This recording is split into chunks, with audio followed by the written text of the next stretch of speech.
Seja bem-vinda, seja bem-vindo à educação de jovens e adultos. Você está dentro da aula de Ciências da Natureza, aula 7 do nosso conteúdo programático. Segunda etapa, ensino fundamental, segundo semestre, módulo 2, unidade 2. Na aula de hoje, vamos ver algumas atividades relacionadas ao sistema imunológico, relacionadas à produção de soro, relacionadas à produção de vacinas, como que acontecem a produção de vacinas e aí por diante.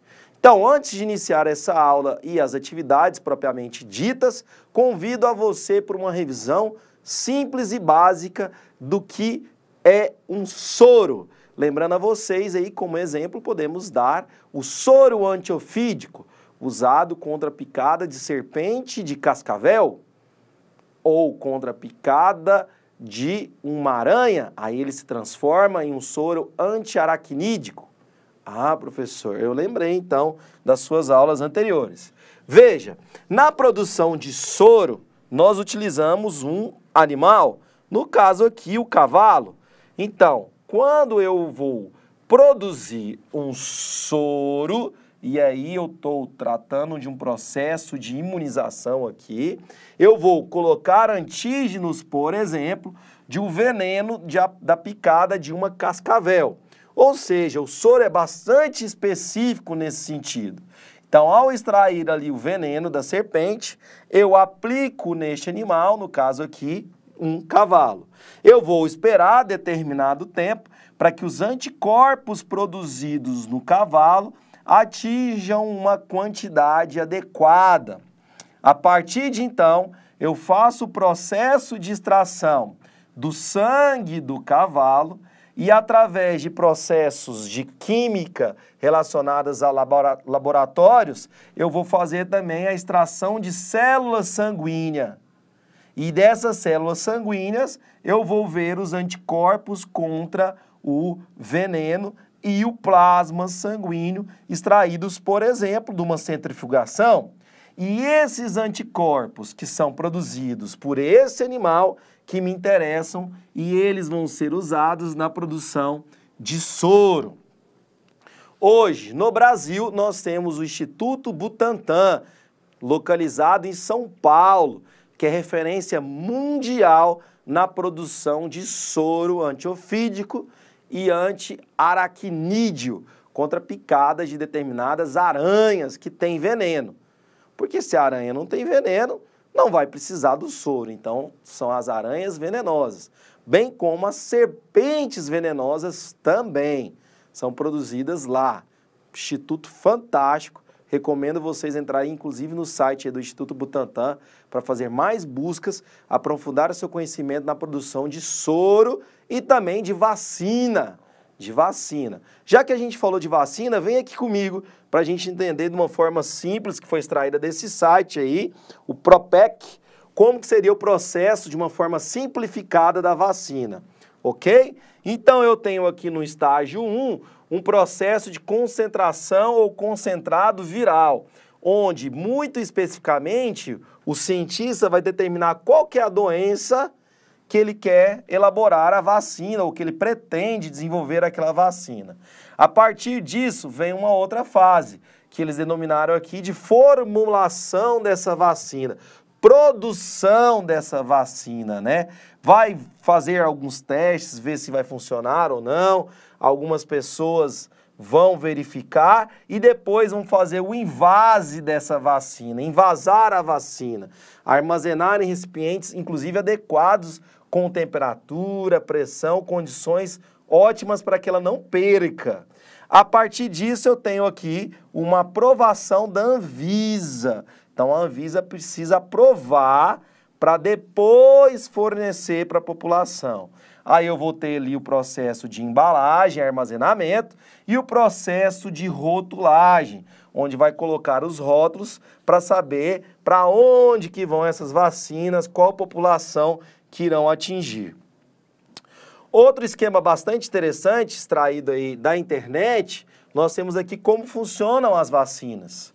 Uma forma muito enfraquecida ou totalmente inativa do agente causador daquela doença, e aí você deve lembrar, pode ser um vírus, pode ser uma bactéria, ou outro micro-organismo, como por exemplo um protozoário, que vai ser inoculado ali e ele é totalmente inativo.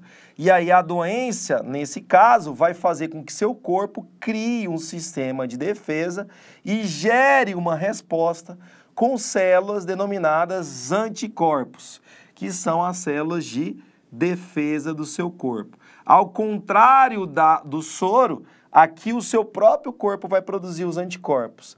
E aí, no futuro, esse agente que vai ficar ativo aí relacionado a essa doença vai ou não funcionar no seu corpo, dependendo do tempo, dependendo da resposta do seu organismo. Pois bem, a partir dessas explicações, nós vamos entrar nas atividades de verificação de aprendizagem, beleza? Você também tem acesso a esses exercícios no seu material de apoio. Qual que é a intenção, então, aqui do professor? Fazer a leitura junto com você e te ajudar a dar a resposta correta, uma vez que você vai ter acesso ao gabarito com as respostas corretas em outro intervalo. Então, a gente vai ler, entender a questão para que você consiga dar a resposta correta. Bora lá para os exercícios? Vem com o professor aqui, então. Questão número 1. Analise o mapa a seguir, que representa a taxa de mortalidade infantil no Brasil no ano de 2017. Observam, por exemplo, que na nossa região aqui de Goiás, nós temos aqui essas taxas representando aí esses números, né? Nós temos aí em Goiás 13,7, lá no DF 11,1. Aí ele pergunta para nós o seguinte, e aqui a gente tem Roraima, Rondônia, Minas Gerais e vai. Agora responda, letra A, qual a importância do indicador de mortalidade infantil? Essa resposta é uma resposta pessoal, mas que precisa ter uma resposta científica, com fatos. Qual que é a importância do indicador de mortalidade infantil para a saúde? Quais esses dados? Como que eles são importantes? Por que essa mortalidade infantil está acontecendo? Será que é por conta da falta de vacinação? Será que é por conta da fome? Ou de doenças causadas por falta de saneamento básico? Onde que nós queremos chegar cientificamente com esses dados? Como que vai ser importante para o futuro? Então, com respostas, com argumentações plausíveis, você vai responder de maneira correta. Vamos para a letra B? De acordo com o mapa, aí você vai ter que fazer uma interpretação junto também com a matemática. Qual é o estado brasileiro que apresentou a menor taxa de mortalidade infantil em 2017? Aí você vai voltar para o mapa e analisar um por um. Vamos dar um exemplo aqui e fazer uma comparação de Minas Gerais e Goiás. Minas Gerais está com 13,2. Já Goiás aqui está com 13,7. Se a gente estivesse analisando só Minas e Goiás, quem estaria com menor mortalidade infantil? Seria Minas com 13,2. Mas você vai fazer uma análise geral e observar, por exemplo, que tem estados com 19,8. E aí vai precisar também da ajuda da geografia. Eu gostei demais dessa questão aqui, trabalhar com matemática, geografia e fazer uma interpretação de dados. Muito bacana, né? E aí ele pergunta, qual desses estados obteve o indicador neste mesmo ano? Qual a maior taxa desse indicador nesse mesmo ano? Então você vai olhar e responder de maneira correta com os dados que estão aí presentes. Beleza? Vamos para 2? Questão 2. Complete. A taxa de mortalidade infantil é 1. Opa, se você respondeu a número 1, fica fácil responder a número 2. Aí você vai completar aqui, nesse espaço, demográfico que reflete as condições socioeconômicas e o nível de, completa aqui, da população. É uma medida eficaz na avaliação da saúde pública no Brasil, em conjunto com indicadores de saúde, como saneamento básico, taxa de natalidade, entre outros. E ainda tem uma ajudinha para você aqui, ó. Qual das alternativas a seguir completa o trecho acima? Seria a letra A, indicador e desnutrição. Letra B, índice e informação. Letra C, indicador e conscientização. E letra D, índice ou óbitos. Observem que a número 2 também te ajuda a responder a número 1. Quando ele pergunta qual a importância do indicador da mortalidade infantil. Ele te ajuda a responder a número 1. Um vai conversar com a outra. Qual, a partir, então, da explicação do professor, que você julgaria que seria a resposta adequada, que se encaixaria aí? Qual das letras que se encaixaria aí? Consegue responder? Beleza? Vamos para a próxima questão, então? Reta final da nossa aula. Vamos ver aqui, ó. 3. O Sistema Único de Saúde, SUS, apresenta suas concepções divididas nos princípios doutrinários. Lembra das nossas primeiras aulas? Se não lembra, assiste de novo, hein? Assinale a alternativa que apresenta quais são os princípios do SUS, Sistema Único de Saúde. Seria a letra A, integralidade, universalidade e equidade? Ou B, universalidade, igualdade e integralidade? Letra C, responsabilidade, universalidade e equidade?